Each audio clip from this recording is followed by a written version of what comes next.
नमस्कार दोस्तों। वरदान सीरीज के आज के लेक्चर में आप लोगों का बहुत बहुत स्वागत। बच्चों, आज का हमारा टॉपिक है यूनिट्स एंड मेजरमेंट्स।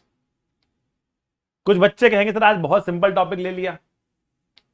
बेटा, सिंपल या मुश्किल वाली बात नहीं है, बात है इंपॉर्टेंस की कि कितने क्वेश्चन इसके एग्जाम में आ रहे हैं। तो बेटा, हर साल, लगभग हर साल इसका एक ना एक क्वेश्चन तो एग्जाम में आता ही है, कई बार उससे ज्यादा भी आते हैं। और अब तो मैं ये देख रहा हूं कि जितने भी अगर आप कहो कि 2019 के अंदर, 2020 के अंदर हमारे इतने एग्जाम हुए, 8 9 10 12 एग्जाम हमारे हुए, क्योंकि मल्टीपल शिफ्ट्स में हो रहे हैं, अलग अलग डेट्स पे हो रहे हैं, ठीक है ना। तो सब शिफ्ट्स में कम से कम एक क्वेश्चन तो आ ही रहा है, एक क्वेश्चन तो आ ही रहा। तो बहुत इंपॉर्टेंट है, ये चैप्टर कर लिया, 4 नंबर आपके जेब के अंदर आएंगे ही आएंगे। केवल 4 नंबर की बात नहीं बेटा, यहां पर ये उससे बड़ी बात, 8 भी आ सकते हैं, 12 भी आ सकते हैं, 16 भी आ सकते हैं। कैसे? क्योंकि अगर आपको डायमेंशंस, यूनिट्स, इन सबका ज्ञान है तो बहुत सारे क्वेश्चंस के अंदर आप कई क्वेश्चन जो है वो डायमेंशन एनालिसिस से ही कर लेते हो। आप बता पाते हो कि आपने जो आंसर निकाला वो सही निकाला या गलत निकाला। आप कुछ ऑप्शंस को एलिमिनेट कर पाते हो, कई बार तो तीनों एलिमिनेट हो जाती है, एक बचती है और इसको आप आंसर मार्क कर देते हो। तो ये सारे के सारे हैक्स आपको यूनिट्स एंड मेजरमेंट से ही मिलते हैं, ठीक है। ये चैप्टर इन हैक्स से बड़ा है, स्टडी करते हैं। पहला वरदान, पहले वरदान में हम बात करेंगे पास्ट 10 ईयर्स का एनालिसिस। हमेशा की तरह बेटा आपके सामने आ रहा है एनालिसिस। अगर इस एनालिसिस में देखें बेटा हम लोग, तो हमें दिखेगा कि यूनिट्स एंड डायमेंशंस से 36% क्वेश्चन आ रहे हैं। यूनिट्स एंड डायमेंशंस से 36% आ रहे हैं क्वेश्चन। सबसे बड़ा चंक यूनिट्स एंड डायमेंशंस का ही है। मतलब यूनिट्स और डायमेंशंस के ऊपर बेस्ड क्वेश्चन, डायमेंशन एनालिसिस के ऊपर based question, principal of homogeneity के ऊपर बेस्ड क्वेश्चन, एक्सपेरिमेंटल फिजिक्स जिसमें आप वर्नियर कैलिपर और स्क्रू गेज की बातें करते हैं, एक्सपेरिमेंट्स की बातें करते हैं, सिंपल पेंडुलम के एक्सपेरिमेंट की बात कर सकते हैं, सेल्स एक्सपेरिमेंट की बात कर सकते हैं, ठीक है ना। तो 31% क्वेश्चन आपको एक्सपेरिमेंट के ऊपर बेस्ड आ रहे हैं, ठीक। Significant figures and error analysis से भी 24% क्वेश्चन आ रहे हैं। 3 मेजर हिस्से हैं और तीनों से ही अच्छा खासा पोर्शन जो है वो यहां पर कवर हो रहा है। तो मैं कोशिश करूंगा आज तीनों हिस्से से कुछ ना कुछ कवर जरूर करूं, ताकि आप लोगों को एक होलसम पिक्चर यहां पर मिले, ठीक है बच्चा। बढ़ते हैं हमारे अगले वरदान की तरफ। Dimensional formula. डायमेंशनल फॉर्मूला निकालने के लिए, डायमेंशन एनालिसिस करने के लिए आपको आता है, और कुछ ऐसे क्वांटिटीज हैं जिनका डायमेंशनल फॉर्मूला बहुत ही फेमस है। फॉर एग्जाम्पल लेते हैं, epsilon naught, mu naught, resistance, capacitance, inductance, Boltzmann constant. ये क्या है यहां पर? Boltzmann constant, H, Planck's constants.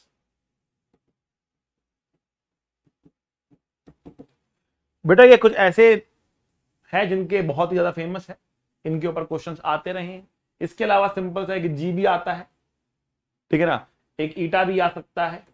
जी यहां पर ग्रेविटेशनल, यूनिवर्सल ग्रेविटेशनल कांस्टेंट है, और ईटा यहां पर कोफिशिएंट ऑफ विस्कोसिटी, ठीक है ना। इसके अलावा आप देखो तो यंग्स मॉडुलस भी आ सकता है आप लोग।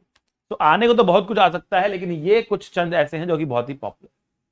इनको सॉल्व करने के लिए, इनकी डायमेंशंस निकालने के लिए आप लोगों को फॉर्मूले पता होने चाहिए कि ये कौन से फॉर्मूले से आसानी से निकल जाते हैं।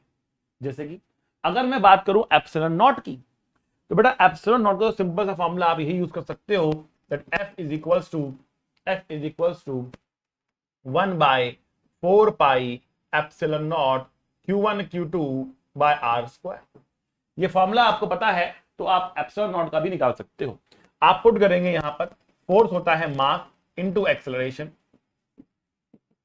1/ε0, 4 पाई की कोई डायमेंशन नहीं है, चार्ज की होती है करंट इनटू टाइम, तो AT का स्क्वायर हो गया ये, R स्क्वायर मतलब L स्क्वायर, एप्सिलॉन हो जाएगा। बाकी यहाँ पे सॉल्व करेंगे, आपको एप्सिलॉन नॉट की डायमेंशनल फॉर्मूला मिल जाएगा। रटना नहीं है आपको डायमेंशनल फॉर्मूला, आप चाहे तो फोर्स का रट सकते हैं, बट वो तो निकल ही आता है सीधा सीधा, मास एक्सेलरेशन मीटर पर सेकंड स्क्वायर, ठीक है ना।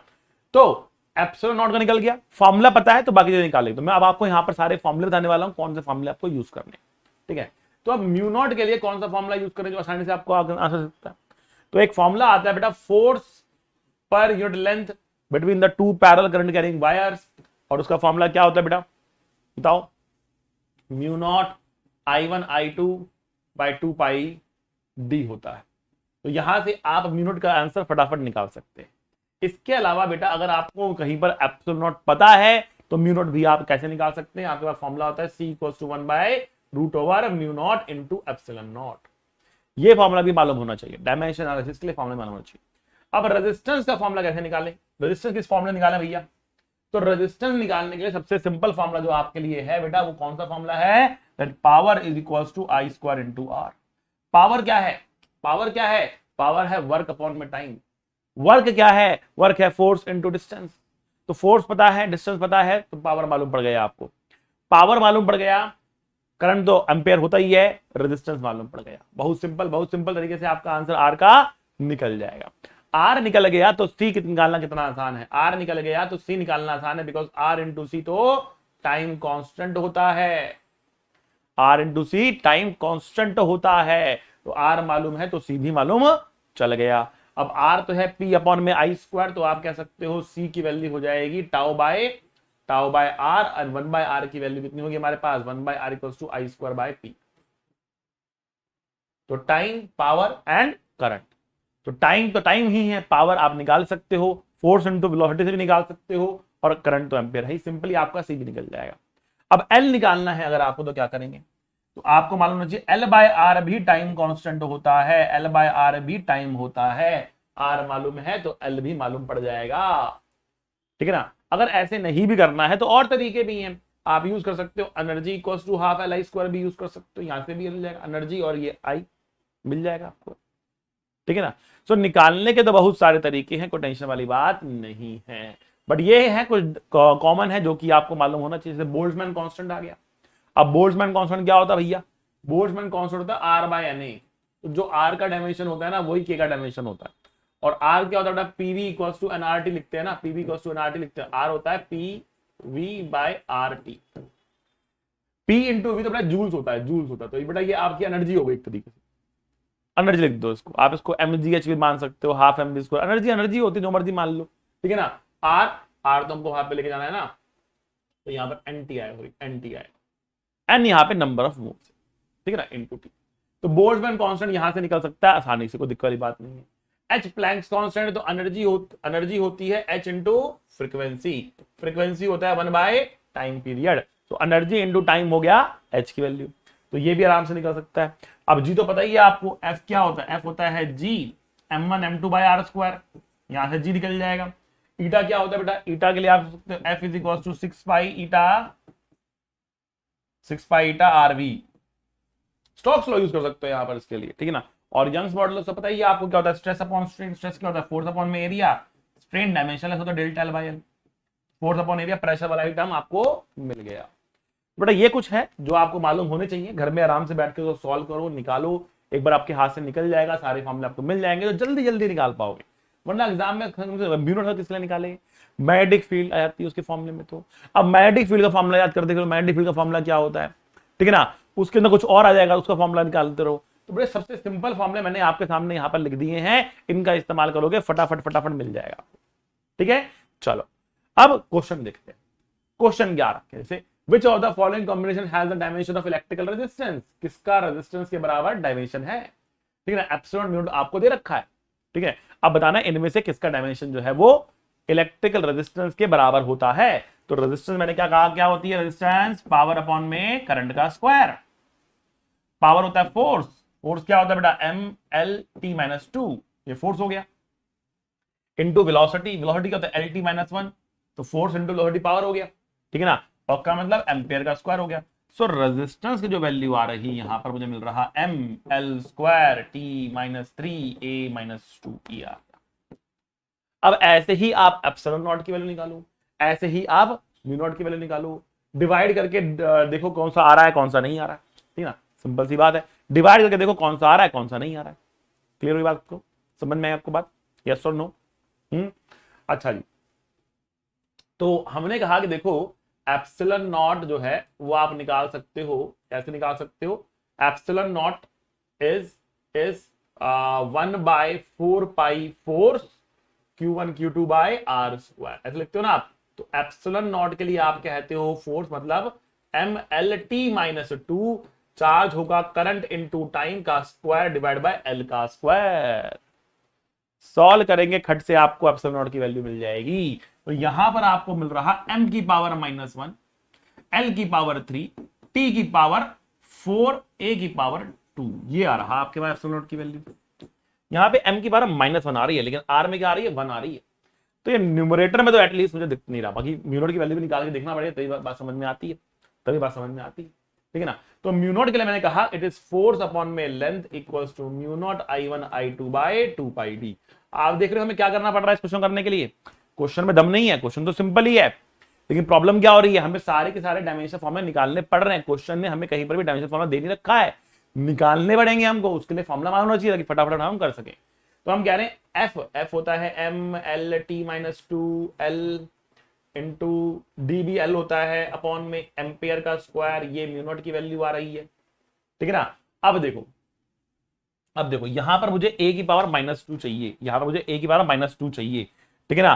पर मुझे यहां पर a की पावर -2 मिल रही है, इस L से L कट गया तो a की पावर -2 मिल रही है, ठीक है। बट मुझे अगर a की पावर -2 वहां पे मिल रही है, अगर मैं एप्सिलॉन नॉट से डिवाइड कर दूं, मतलब अगर मैं म्यू नॉट को एप्सिलॉन नॉट से डिवाइड कर दूं तो मुझे a की पावर -4 मिलेगी, पर मुझे -2 चाहिए, तो मैं उसके लिए क्या करूंगा? रूट ले लूंगा।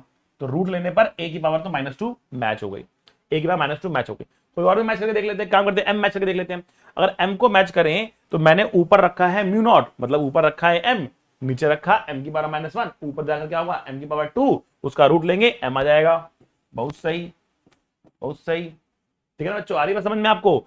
तो जब हम इस तरीके से सॉल्व कर रहे हैं तो मुझे ये R मैच करता हुआ मिल रहा है, मुझे R, आप दो भी मैच करेंगे उससे आपका काम चल जाएगा। It is sure enough, right? It is sure enough भैया, यही हमारा आंसर आने वाला है। That is how you have to solve. फटाफट you have to calculate the values of these numbers, these variables and put करके देखें कौन सा मैच कर रहा है कौन सा मैच नहीं कर रहा। You will get the answer, ठीक है बच्चों। अगला क्वेश्चन बेटा आप लोगों के लिए होमवर्क है, आप देख सकते हैं 2019 में आया हुआ क्वेश्चन है, ये भी 2019 में आया हुआ क्वेश्चन है। आप देख सकते हैं कितना फ्रीक्वेंटली क्वेश्चंस आ रहे हैं, सिमिलर लुकिंग क्वेश्चन है ये भी। एप्सिलॉन अपॉन म्यू नॉट के वैल्यूज में पूछ रखी है, डायमेंशन कितनी होंगी। करना क्या पड़ेगा आपको? एप्सिलॉन का फॉर्मूला निकालना पड़ेगा, डायमेंशन निकालने पड़ेंगे, म्यू नॉट का निकालना पड़ेगा, पुट करना है, सॉल्व करना है, गेट द आंसर, ठीक है बच्चा लोग, ठीक है।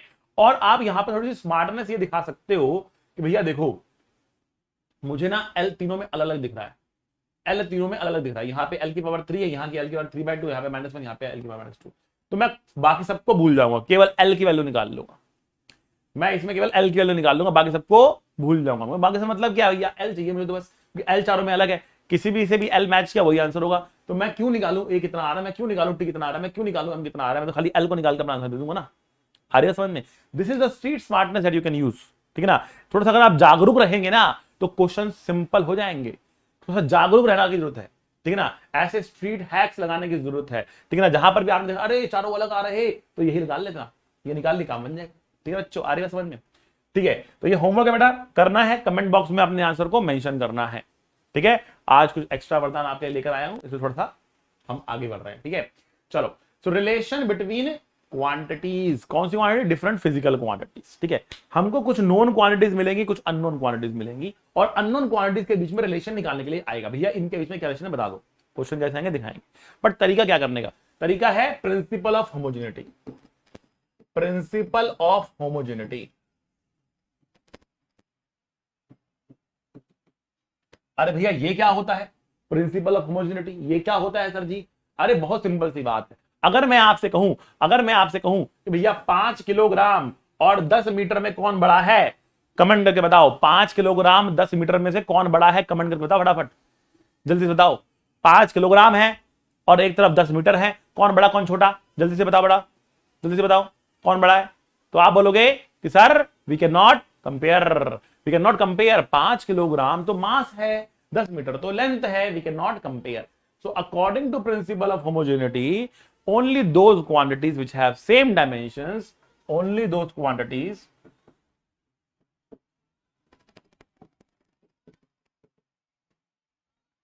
which have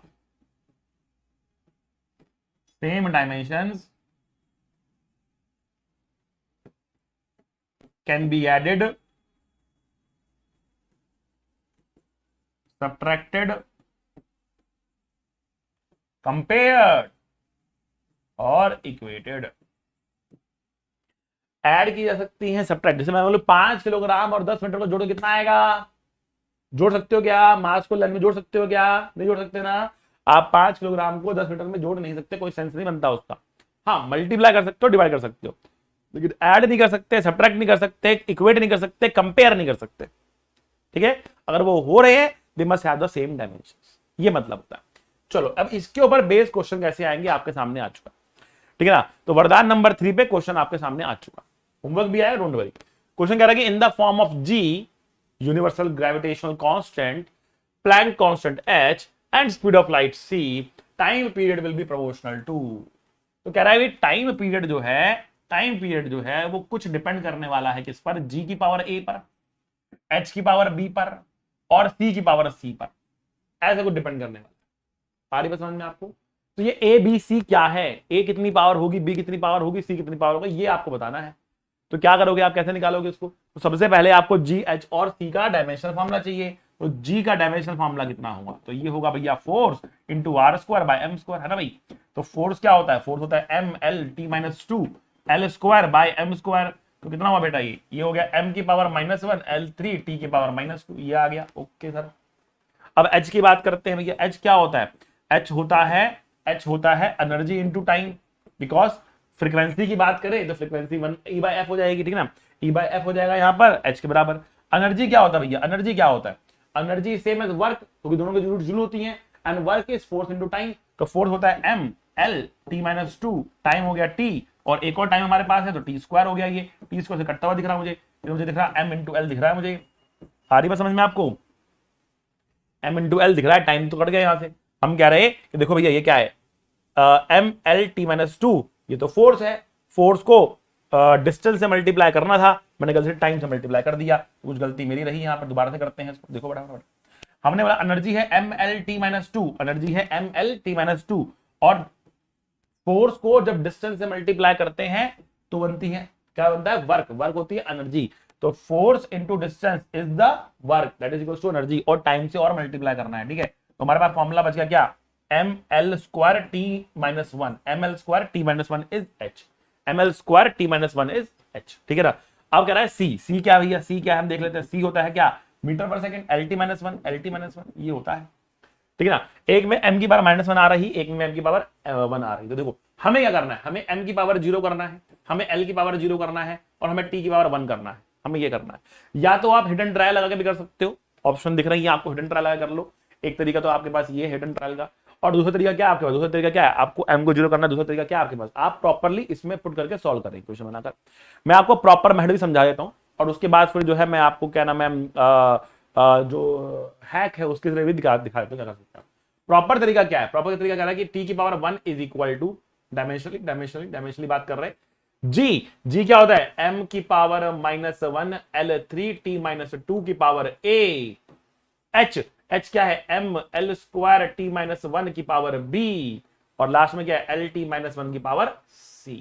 अब इकट्ठा करेंगे बेटा, m की पावर कितनी आ रही, -a प्लस b, यहां तो है ही नहीं, l की पावर कितनी आ रही, 3a आ रही, प्लस 2b आ रही, प्लस c आ रही, t की पावर कितनी आ रही है, -2a आ रही है, -b आ रही है, -c आ रही है। अब देखो कंपेयर करेंगे, इधर t की पावर खाली 1 है, यहां पर देखेंगे -a प्लस b की वैल्यू 0 आएगी, 3a plus 2b plus c की वैल्यू बेटा 0 आएगी, -2a -b -c की वैल्यू बेटा 1 आएगी।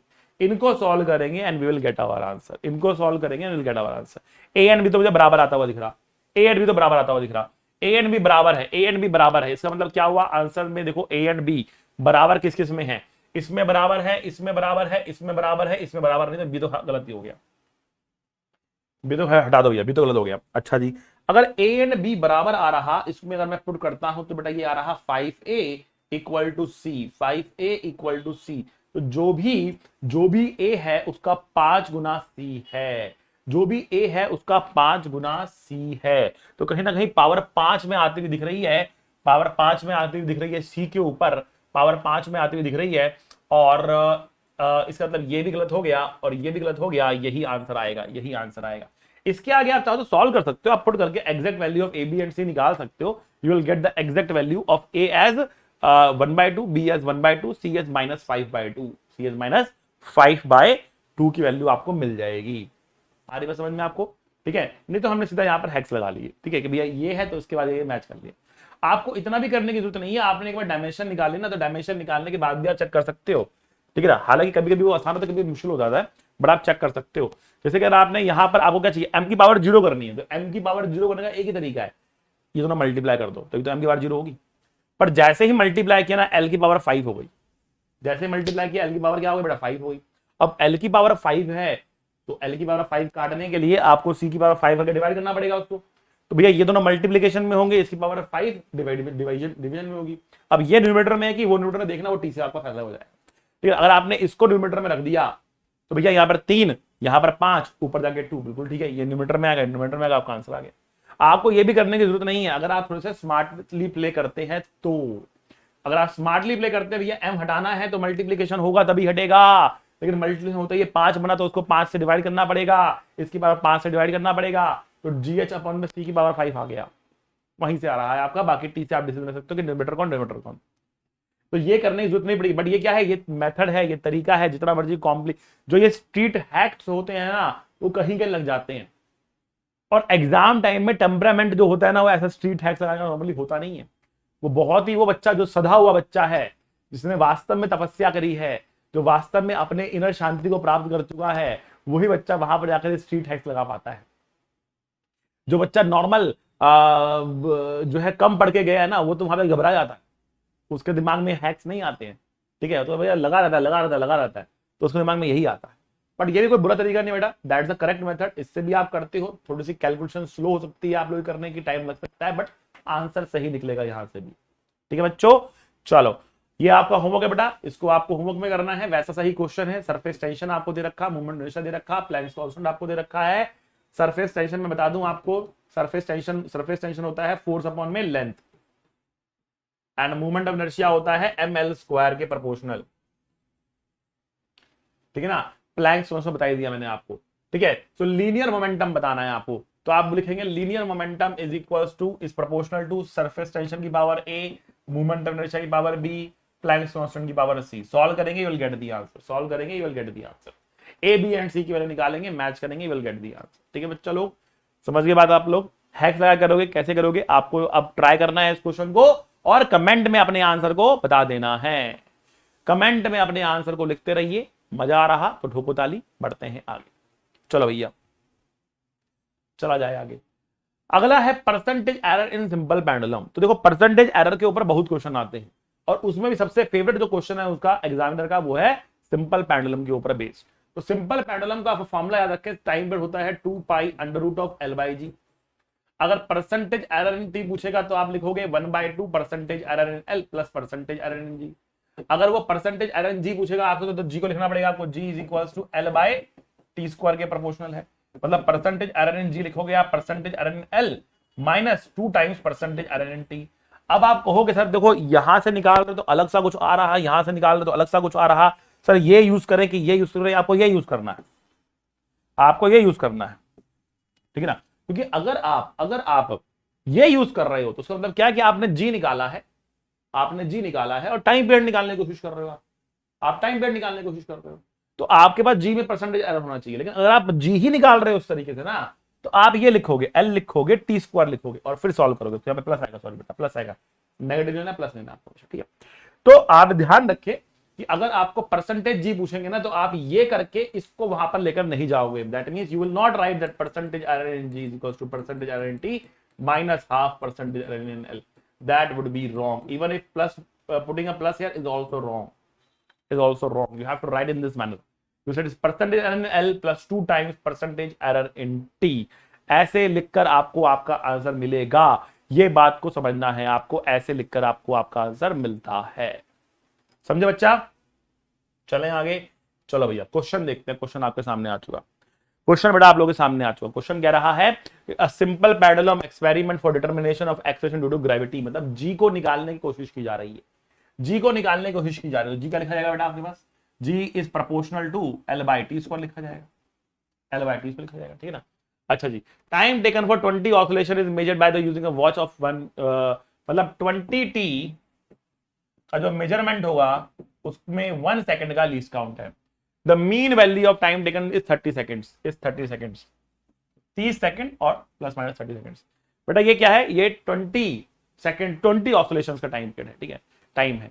तो the length of the pendulum is measured by using a metre scale of least count 1 millimetre, ठीक है। तो कह रहा है जो लेंथ है हमारे पास वो है हमारे पास 55.0 प्लस माइनस 1 मिलीमीटर।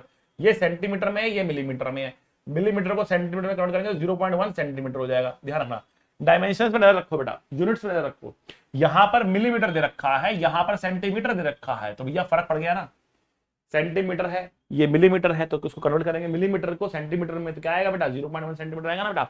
अच्छा जी, आप क्या percentage error in term G, तो कहेंगे percentage error in G is percentage error in L plus 2 times percentage error in T. अब एक चीज और ध्यान रखो, एक और सिद्धि है बेटा, ये परसेंटेज एरर जब आप बोल रहे हो तो 20 ऑसिलेशन में बोलो कि एक ऑसिलेशन में बोलो, कोई फर्क नहीं पड़ता, परसेंटेज एरर रिमेन्स सेम, ठीक है ना। अगर आप जब 20 से डिवाइड करोगे तो इसको भी डिवाइड करोगे और इसको भी डिवाइड करोगे, परसेंटेज निकालते हुए सेम रहेगा। तो परसेंटेज एरर इन टी आप बोल सकते हो 1/30 इंटू 100 बोल सकते हो, कोई दिक्कत वाली बात नहीं। You can say this 1/30 into T, you can say that.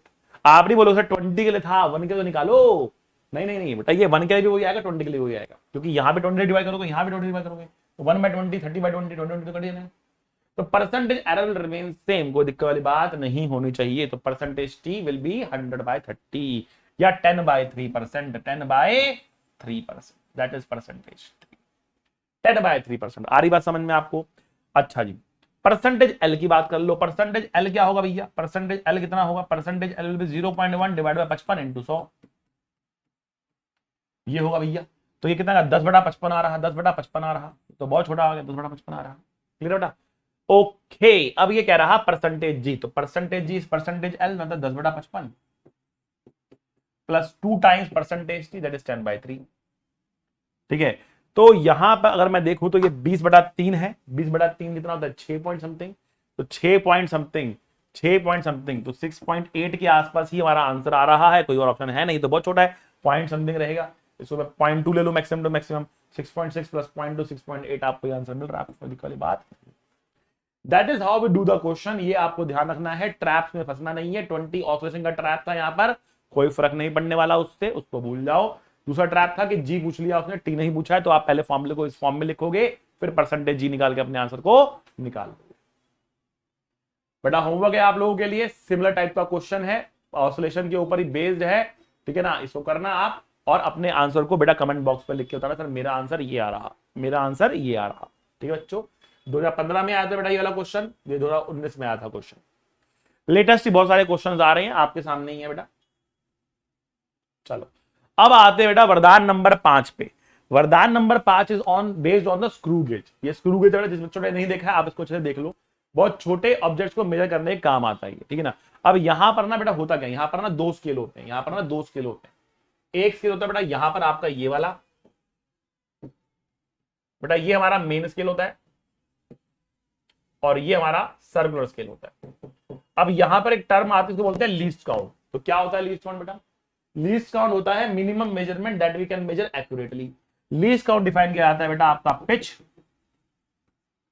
Divide by number of readings on the circular scale, number of circular scale readings, number of circular scale division बोल लो आप उसको। तो सर्कुलर स्केल पे बेटा बहुत सारी marking देखो, अब यहां पे क्लियर दिख रहा है आपको, ये आपका मेन स्केल है, ये आपका सर्कुलर स्केल है। तो सर्कुलर स्केल में बेटा बहुत सारी मार्किंग बनी हुई है, बहुत सारी मार्किंग बनी हुई है, ठीक है ना। तो जो सारी मार्किंग बनी हुई है ना आपकी, ठीक है ना, जितनी भी टोटल मिला के ये मार्किंग्स हैं वो है number of circular scale division. और पिच क्या होता है? कि एक चक्कर में ये कितना आगे बढ़ने वाला है, एक चक्कर में कितना आगे बढ़ने वाला है। नॉर्मली वो 1 मेन स्केल डिवीजन के बराबर होता है, ठीक है ना।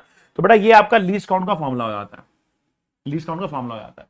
अब इससे रीडिंग लेते हैं, how to take the reading, इससे रीडिंग कैसे लेके आती है बेटा। रीडिंग लेने का तरीका क्या होता है, इससे आप बोलते हैं main scale reading, main scale reading plus it is a reading. Reading क्या होती है बेटा, रीडिंग होती है main scale reading, main scale की जो रीडिंग आती है plus least count multiply by least count multiply by circular scale reading, circular scale. Question करेंगे वहां पे बेटा आपको थोड़ा क्लियर हो जाएगा, क्वेश्चन करेंगे वहां पर थोड़ा क्लियर करूंगा उसको मैं आपको, ठीक है ना। आइए चलते हैं क्वेश्चन की तरफ। स्क्रू गेज था बेटा आपके सामने, 2019 अगेन क्वेश्चन आपके सामने आ चुका है। Pitch and the number of division on a circular scale are given for a given screw gauge 0.5 mm and 100। तो कह रहा है कि पिच हमारे पास, कह रहा है कि हमारे पास पिच है बेटा, पिच कितनी है 0.5 mm। बड़े ध्यान से देखना, पिच का मतलब एक टर्न में कितना आगे बढ़ा, एक टर्न में कितना आगे बढ़ा 0.5 mm। And number of division कितना, सर्कुलर स्केल डिविजन कितनी हमारे पास 100 है। When the screw gauge is fully tightened without any object, the zero of the circular scale lies 3 divisions below the mean line। तो अब यहां पर ना बेटा एक जीरो एरर है। जीरो एरर का मतलब क्या होता है कि जब हमने कुछ भी उनकी जॉज के बीच में नहीं रखा तब भी एक रीडिंग आ रही है। जैसे मान लिया आप हलवाई की दुकान पे गए, हलवाई की दुकान पे आप गए और हलवाई की दुकान पे आप देख रहे हो जो तराजू है ना, वहां पे तराजू रखा नहीं है लेकिन फिर भी उसमें 5 ग्राम की रीडिंग आ रही है।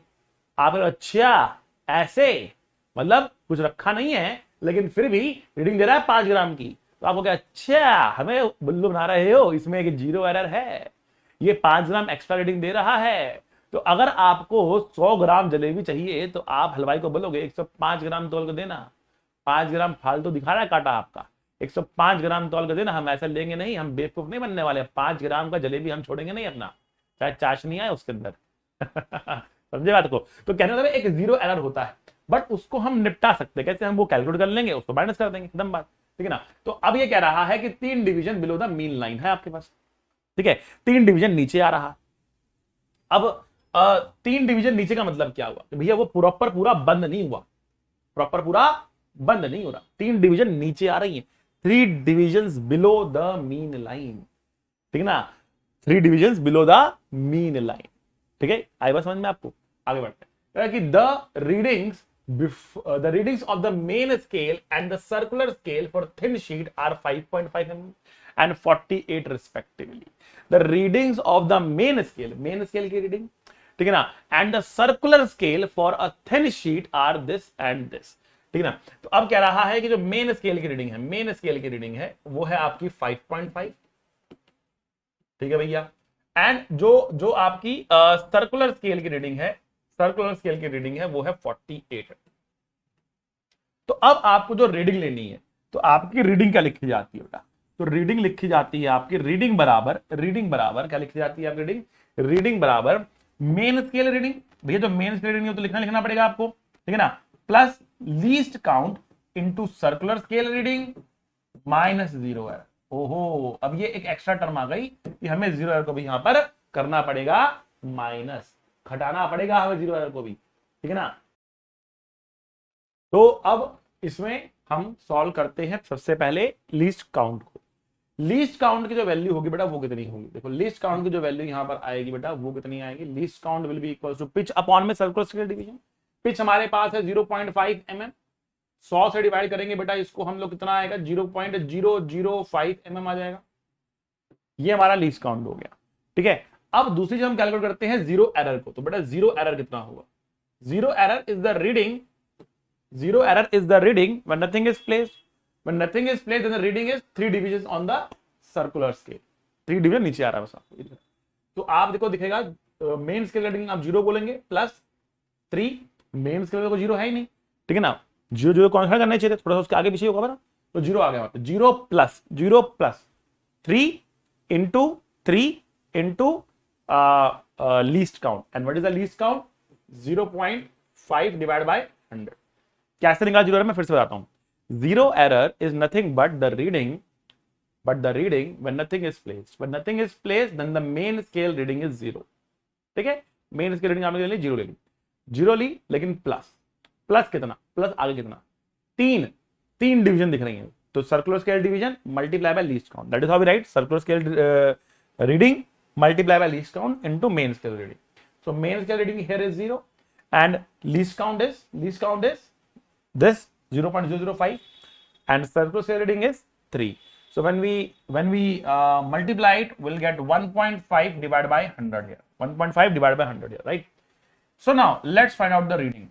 So main scale reading कितनी है हमारे पास, आइए देखते हैं. main scale reading 5.5 mm, 5.5 mm, ठीक है ना, plus what is the least count? Least count is 0.5 divided by 100. Circular scale reading is 48 minus zero error is 1.5 divided by 100. ये आएगा, बस सॉल्व करना रहेगा हमको, बचाई नहीं कुछ इसके अंदर. तो एक जीरो को नीचे ले जाते हैं, एक जीरो को नीचे ले जाते हैं, तो हम बोल रहे हैं 5.5 प्लस मल्टीप्लाई करते हैं तो ये आएगा बेटा 240, 8 में 40, 4 ठीक है, और नीचे आएगा 1000 माइनस 15 बटा 1000. सॉल्व करेंगे इसको तो ये दिख रहा है मुझे 5.5 प्लस 225 बटा 1000 मतलब 5.725 millimetre. This is the reading, ठीक है. मेन स्केल से देखा तो 5.5 आया, उससे एक्स्ट्रा निकाल पा रहे हैं, ठीक है ना, और एक्स्ट्रा निकालकर हम बता पा रहे हैं रीडिंग इज 5.725. तो एक्स्ट्रा पहली बात तो हमारे पास जो रीडिंग आ रही है यहां पर इसकी वजह से आ रही है, that is the zero error. भैया इतना जीरो एरर हटाना पड़ेगा हमको. दूसरी बात हमारे पास जो सर्कुलर स्केल की रीडिंग है उससे हमने देख लिया कि भैया इतनी रीडिंग है तो इसमें इतना जोड़ दो, इतनी रीडिंग है तो इसमें इतना जोड़ दो. आए पर समझ में आप लोगों. So the answer is 5.725 millimetres, that is how we write it. तो ये क्वेश्चन थोड़ा डिफिकल्ट क्वेश्चन था, थोड़ी सी आपको इसमें नॉलेज चाहिए स्क्रू गेज की अच्छे वाली. ये आपको समझ में आ गया तो आप स्क्रू गेज के सारे क्वेश्चन कर सकते हैं. पिच क्या है और यहां पर आपकी रीडिंग कैसे लिखते हैं, सारी बातें यहां पर आपको जाननी जरूरी. ठीक है बच्चों, अब ये क्वेश्चन आपका बेटा होमवर्क के लिए है, घर से आपको इस क्वेश्चन को कर लेकर आना है बेटा. पॉज करें, सॉल्व करें, घर से पूरे क्वेश्चन को बनाकर लेकर आए, ठीक है. और कमेंट बॉक्स में अपना आंसर लिखना ना भूलें. आते हैं वर्नियर कैलिपर पे. तो जिन बच्चों ने वर्नियर कैलिपर नहीं देखा देख लीजिए, आपके सामने वर्नियर कैलिपर लिखा हुआ सुंदर सा. इसमें बेटा दो स्केल होते हैं, ये आपका मेन स्केल होता है, ये होता है आपका वर्नियर स्केल. वर्नियर स्केल पे मार्किंग होती है, मेन स्केल पे मार्किंग होती है, लेकिन दोनों बराबर नहीं होती है, ठीक है ना. अब लीस्ट काउंट लिखा जाता है 1 main scale division minus 1 main scale division minus 1 vernier scale division, ऐसा लिखा जाता है. हाँ, कभी कभी वर्नियर स्केल डिवीजन बड़ी दे दी जाती है. अगर वर्नियर स्केल डिवीजन बड़ी हो जाती है तो उसको उल्टा लिखते हैं 1 vernier scale division minus 1 main scale division, ठीक है. That is how we write the least count. अब इसकी रीडिंग कैसे लिखनी है, सेम तरीके से लिखनी है. रीडिंग कैसे लिखेंगे बेटा, रीडिंग लिखी जाती है रीडिंग बराबर मेन स्केल का रीडिंग, ठीक है ना, मेन स्केल का reading plus least count into vernier scale का रीडिंग, ठीक है ना. मेन स्केल का reading plus least count into vernier scale का रीडिंग. क्वेश्चन पे आते हैं, क्वेश्चन करते हैं, उसको समझ में आएगा. लीस्ट काउंट क्या है, मेन स्केल डिवीजन. एमएसडी का मतलब महेंद्र सिंह धोनी नहीं है, एमएसडी का मतलब है main scale division. VSD vernier scale division, ठीक है ना. कहीं वीएसडी को बोला विराट सिंह धोनी है.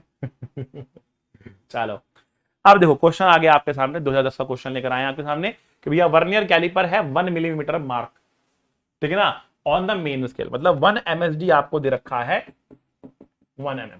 सबसे पहले सारी इंफॉर्मेशन यहां पर लिखना शुरू कर दो, ठीक है ना. It has 20 equal divisions on the vernier scale which matches with 16. मतलब ये कह रहा है 20 vernier scale divisions are matching with 16 main scale divisions, ठीक है ना, और 1 मेन स्केल डिवीजन इतने की है. तो सबसे पहले निकालते हैं बेटा इसके अंदर की 1 वर्नियर स्केल डिवीजन कितने की होगी. तो हमने बोला 1 वर्नियर स्केल डिवीजन होगी 16/20 मेन स्केल डिवीजन के बराबर, ठीक है ना. But 1 vernier scale division is 1 mm, तो 16/20 इंटू 1 mm. इसको आप चाहे काट लो 4 से, 4 चौक 16, 4 पंजे 20, तो मुझे दिख रहा है 4/5 mm आ गया मेन स्केल, 4/5 mm आ गया, 4/5 mm आ गया. तो अब ये कह रहा है कि भैया वर्नियर स्केल का लीस्ट काउंट कितना होगा. तो लीस्ट काउंट लिखा जाएगा 1 main scale division minus 1 vernier scale division. 1 main scale division is 1 mm and 1 vernier scale division is 4/5 mm. बहुत सिंपल सी बात है, सब्ट्रैक्ट करेंगे तो बेटा 1/5 mm आ जाएगा. फिर से देखते हैं, हमने बोला कि भैया 1 मेन स्केल डिवीजन 1 mm, कहां से मालूम पड़ा, क्वेश्चन में given 20 vernier scale division 16 main scale division के बराबर है. कहां से मालूम पड़ा, क्वेश्चन में था. तो हमने कहा कि 1 निकालते कितने की, तो यूनिटरी में लगाया 20 नीचे आया, 20/16 1 MSD।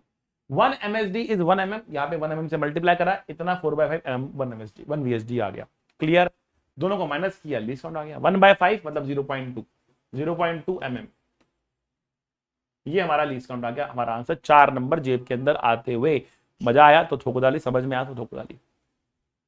ठीक है बच्चों, अब ये क्वेश्चन है आपके सामने है बेटा, इस क्वेश्चन को घर से करके लेकर आना है। ये क्वेश्चन आपके होमवर्क के लिए रहेगा, मेहनत करो, क्वेश्चन लगाओ, अपना आंसर कमेंट बॉक्स में लिखो कि sir this is the answer, ये हमारा आंसर है, इसको लिखेंगे बेटा। चलिए आज के लिए इतना ही काफी है, तो पढ़ते रहिए, मुस्कुराते रहिए, be a good human being. Exam में 4 के आना है, सारे इंपॉर्टेंट कॉन्सेप्ट मैं आपको बता रहा हूं। जो बच्चे कहते हैं सर एग्जाम के लिए हमें बस कुछ ऐसा गुरु मंत्र दे दो, कुछ ऐसी सिद्धि दे दो, कुछ ऐसे वरदान दे दो, तो भैया जो वो कर ले और वही एग्जाम में आ जाए। तो वरदान series is all about this. तो बेटा इसको अच्छे से बना लो, कर लिया तो लाइफ जिंगा लाला। मिलेंगे अगले लेक्चर में बेटा, तब तक के लिए see you, tata bye bye, love you all.